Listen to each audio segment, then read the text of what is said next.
coming.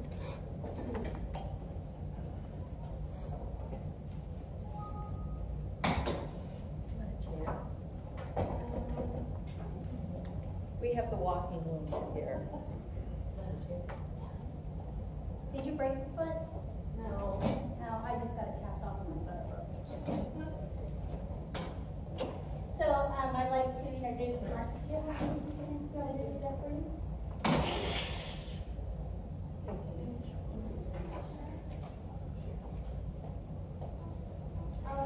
Everybody just stand up and stretch a little bit.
Focused, and we have this mentality of, well, it's my life, it's my decision, I can do what I want, it only affects me.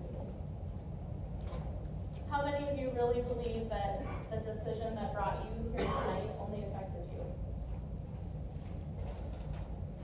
So I guess that statement really isn't accurate. I know from personal experience that it's a false statement. Because every action that we take, every decision that we make, always affects at least one other person. So we go through and we make decisions every day, and some of them are really small decisions, and some of them are really big decisions. Some of them are life-changing decisions. And I was in a time in my life when I was really enjoying where I was at.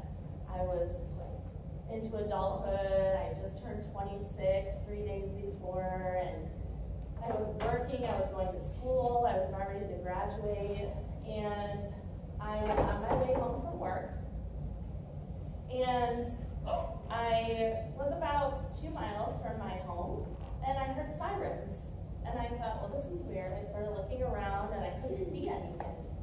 So I thought, well, maybe it's just, they passed, and I just missed them.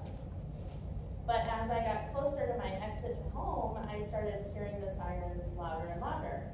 And I kept looking around, trying to find where these sirens were coming from, and I couldn't see anything. All I could see was that the opposite side of the highway, so this is I-95, just outside of Philadelphia, very, very busy highway, runs all the way from north and south to the East Coast, during rush hour.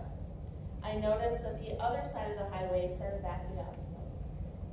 And as I was approaching, traffic was slowing down, hear the sirens really loud, and I was trying to move over. It was really congested. It was already busy, but then it was just congested even more because everybody was slowing down, wanting to know what was going on. And I saw this truck, and this is pretty normal behavior for Pennsylvania drivers because they're not, the safest sometimes. But it was this huge grass median, and it was relatively flat. So it was normal for cars to turn around in the grass median and go into the other lanes of traffic to go back to the exit they came from and go around. So that was pretty normal when there was an accident or some kind of traffic was backing up, and the traffic was backed up really bad. So I saw this truck, and it was going really slow, and it was just meandering across, and I thought, oh, this dude's gonna try and go back, where he came from. He's gonna try and get in our lanes of traffic. And I didn't think too much of it because it was normal behavior. It wasn't anything that was striking, wasn't flooring it, nothing out of the ordinary. And so I was still attempting to move over.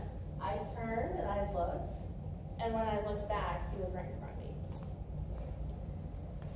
So obviously I misjudged the speed that he was going, or he floored it after I looked, but I stopped him with my car.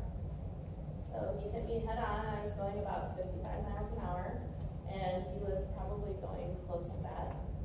And he was escaping the police.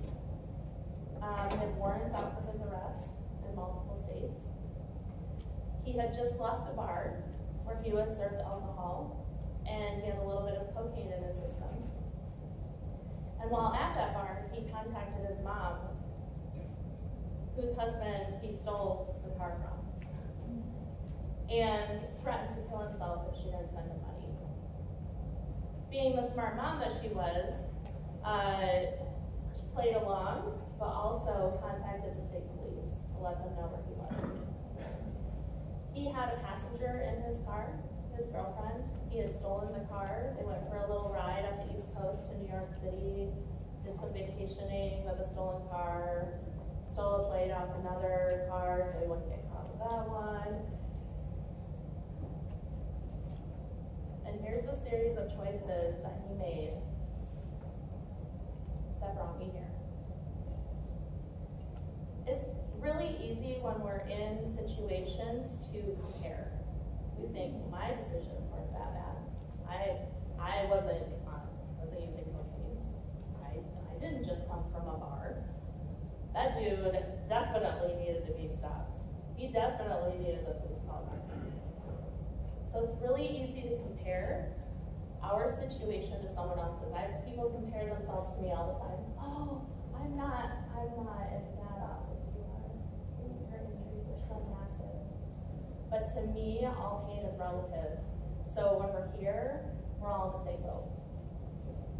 That's how I view it. Because we all make decisions. We all are affected by other people's decisions, and we're all here because of the same decisions. My life changed drastically. I was immediately driven to the local hospital. I had several flashbacks, and I still do have very vivid memories of the whole rescue experience. Several times being woken up out of an unconscious state to make sure I was okay, the jaws of life, everything, not being able to feel my legs. It was horrible, but I didn't have a lot of time to express that because I was out of consciousness all the time.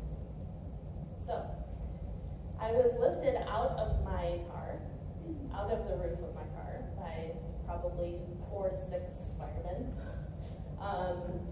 And that's when I realized that I had an injury. Before that, I mostly felt numb. I felt blood dripping places, and I knew I was hurt, but I didn't realize how badly I was hurt. I mostly just felt like there was just a huge weight pressed just on top of me. But when they lifted me out of the car, I screamed because I knew something was wrong with my leg. Not this one, the one that's currently injured, the other one. But I knew that something was wrong, and I was out of consciousness again. And they took me to the hospital, and they patched me up a little bit here and there, and they said to me, Marcy, your health insurance through your job covers your hospital visit, covers an airlift, and we need to airlift you to downtown Philadelphia because we're ill-equipped to handle your kind of injury. And I thought, oh my gosh, what's wrong with me that I can't be handled at the local hospital? So I'm still in the dark about what's wrong with me, and I sign off doing this bit to my airlift, and I was airlifted, and I got to downtown Philadelphia, and my mom left Michigan to meet up with me. My dad left Indiana to come meet up with me. I had friends come in from local areas to be there, and that's where I stayed for 6 weeks. I found out about 2 weeks after my accident that I was going to need to take at least a year off work. That was shocking. I think my adrenaline had taken me so far, and I really didn't understand the depth of my injuries, and from pictures it might be a little bit hard to tell, but I was badly injured, and I wasn't leaving anytime soon. My pelvis and hip were completely shattered on my right side. They have been pieced back together. I had 2 10-hour surgeries to fix my pelvis. I had a hip replacement 3 years later, so I have joined the Senior Citizen Club at the age of 29. And I have pain every day. And I will have pain every day for the rest of my life. That is something I deal with on a constant basis. I have injuries that are indirectly related to my car accident. I have permanent scars. I have so many scars. And I spent 8 years recovering from my accident. I was not working. My days consisted of physical therapy, pool therapy, counseling, doctor's appointments, testing, and all sorts of other things. Surgery, recuperation, that was a big one. That was my life for 8 years until I started working again. So I'm sure that the guy that hit me had no intention of injuring me. Nobody goes out, goes to a party, or even drinks at home. Nobody says to themselves, I'm going to go get in my car and I intend to hurt somebody. Nobody does that. Unless you're a malicious person, unless you have intent to hurt someone, you're not doing that. No one is attempting to hurt another person with their actions. I'm sure if I ever, in my lifetime, ever get to speak to this man in person, and I ask him that question, did you intend to, what were you thinking? What did you, I don't know. I wasn't thinking. And that's why we're here. Because the reality of decisions doesn't match up with our intentions. The interesting thing about choices is that we cannot decide the outcome. We make a choice, we choose an action, we perform that action, and then the rest is out of our hands. We cannot determine fate. We cannot determine what will happen. We cannot determine how another person will react to our decisions. We cannot determine the lifelong consequences of what we've done. We cannot determine stoplights and stop signs and people walking in front of cars and obstacles, animals running out in front of you. We can't determine that. We don't have that power. The only power that we have is the decision ahead of time. And there's a break there.